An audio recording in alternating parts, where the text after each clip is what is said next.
Just before we concentrate on the game, your thoughts on an All-Madrid European Cup final?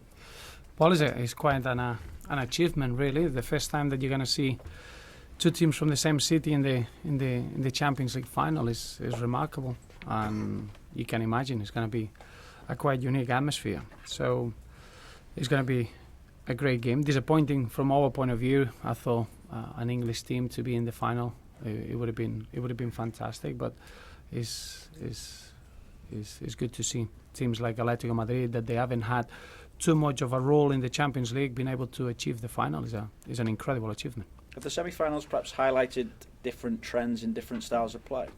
Yeah, of course. Yeah, but that's always been the case. I think is great to see that mixture of styles.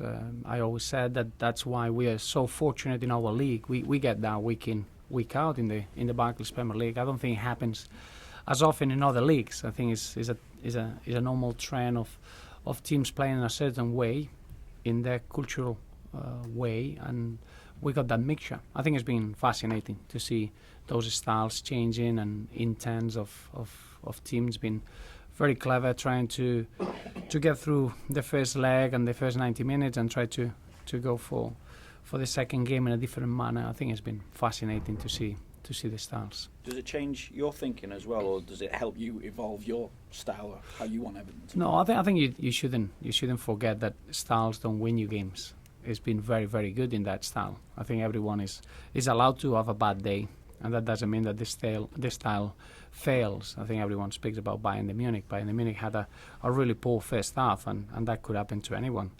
But styles don't win you games. It's how good you are in those styles, really. Courtois could play last night for Atletico. Obviously, this weekend Gareth Barry can't play for you. What's the fairest way to go about this loan system?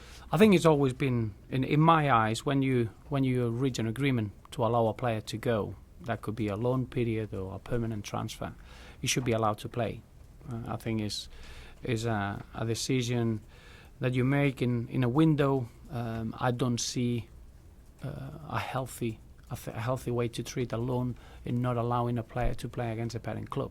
If you make the decision to allow a player to go, it's because that season, for whatever reason, everyone is happy to see the player in another club. So I think the fairest way is to see what we've seen in the European competition and see a player fully focused for the team that he is, and then at the end of the season it'll be a matter of reassessing the situation and see who's going to make a decision in the future of a player. Could that lessen the opportunities of a club letting a player go out on loan? Obviously, if Manchester City saw Gareth Barry as a threat, then they would be less inclined maybe to let him go to a club like yourself. Well, I think it's something to consider. I think the loans are a real need in the modern game for different reasons. But I do feel that when you allow a player to go out on loan, is without having an advantage on that player or towards the team that you're allowing the player to go. And I think it's a very interesting debate, and it's something that it should be looked at. And clearly, we shouldn't have two different ways to have rules in different competitions. I think the domestic laws should be the same than the European laws in that respect. Squad-wise, we have Jagielka and Distan this weekend. Yes, well, Silvan, as you know, he came out with a soft tissue problem against Manchester United. He's going to train today, and we'll assess him, and we'll see how he is. It's very important for us that Silvan finishes the season, but it'll be difficult to say if he's going to be involved at the weekend at this stage. Phil Jagielka has been always recovering well, and always the plan was for him to be in the squad against Manchester City, and we're hoping that that's going to be the case. And the work that he's done so far, it shows me that he will be ready for the weekend. So I'm quite confident that that'll be the case. What about Oviedo and Morales in terms of them going to the World Cup, as we know they're out for the season? Well, a little bit different. I think Kevin Mirallas is just a short-term problem that he had. I expect Kevin to be fully fit mid-May, really. I think probably the next two games are a little bit too close, but I would say if it would be another game after that, put it that way, would have been fit to play the FA Cup final. I think he's got no doubts to be to be ready for the World Cup campaign. Brian Oviedo is a different situation. Whatever a medical department tells you, Brian can overcome that easily. So we're very, very confident that he'll be in a position that probably in the month of June he should be fit. So we're working closely with Costa Rican Federation, and we're hoping that they'll be in a good place in a couple of weeks. So it'll be easy to make a decision then. With 2 games left, do you feel that 4 points is too much to make up at this stage?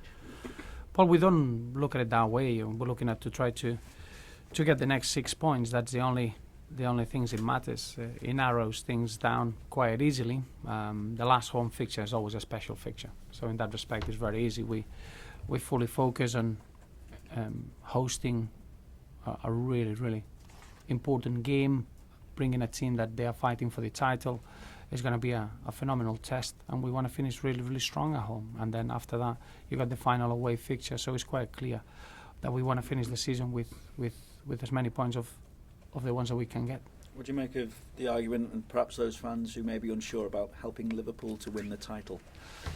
Well, I always felt that the relationship between the two clubs in the city over many, many, many years has had incredible chapters, and this would be another fascinating chapter. But I don't think there's any doubt of the integrity of our football club towards the league and towards the competition. We are a football team and a football club that we want to win every single game we go into, and we're looking at ourselves. They are precious points for us, so we can't really afford not to give everything we got for every point that we got left at this period. But helping other teams, that's nothing. That's not the way we do our work. We're just focusing on trying to win for ourselves and have real high standards in every game that we go into and represent our football club. How much of a success would it be, even if you don't manage to break into that top 4 this season? How much of a success would you view it as?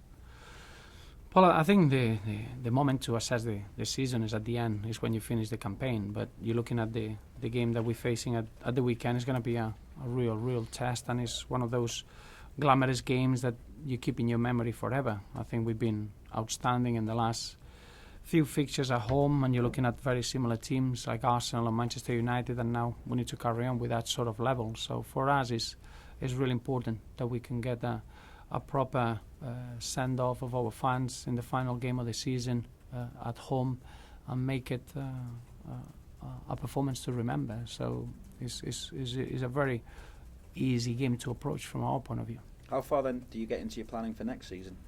You always do that. I think from window to window, the recruitment department and the vision of how the squad should be developing and should be getting stronger, that's a daily work. But at the moment, as you can imagine, the only focus that we have in the team is the next 2 games, and that's a very simple approach. But from window to window, we always want to be improved. We're always going to get a stronger squad. We're always going to get players that they can come in and help the players that we have at the club, and that will never change. And just one final thing on Manchester City. Would you have expected them to be perhaps clear at the top of the table at this stage, given the money that they've invested in the squad? Not really, no. I think this is just the nature of the league that we are involved.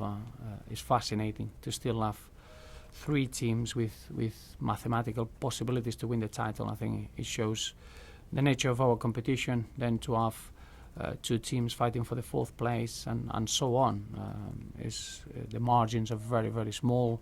And I think Man City had a very, very good season so far, and they're going to go from strength to strength. And we know we're going to face a really tough team after seeing their performance against Crystal Palace and the way that they perform.